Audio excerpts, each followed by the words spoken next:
Hey guys, in this video I will show you how to make an image as a button.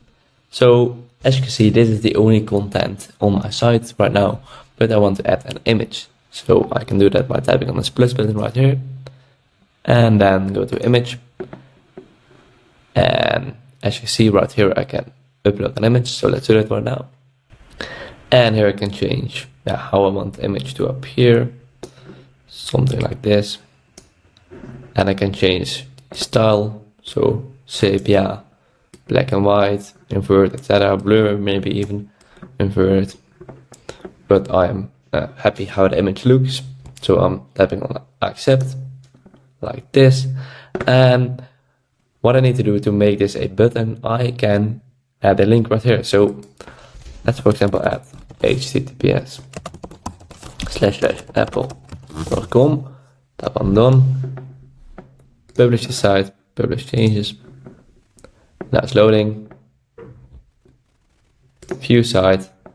And when I tap on this image, this will redirect me to apple.com. But we want to open this image or open this site in another tab. I can do that very easily by adding another slash and adding this and then typing blank like this.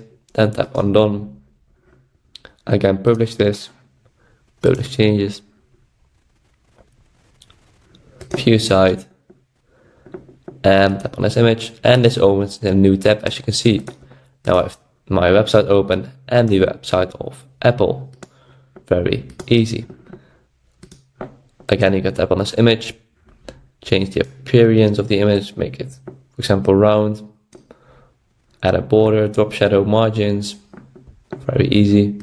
Or you can add an animation, for example, when you hover over this image, let it grow like this.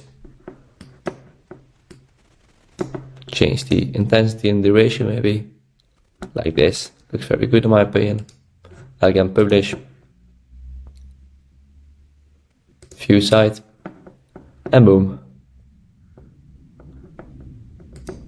Tap on it and the website of Apple opens.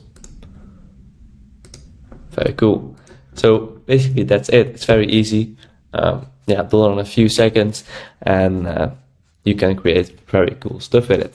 So if this video is helpful, please subscribe to the channel, and I see you in the next video. Bye bye.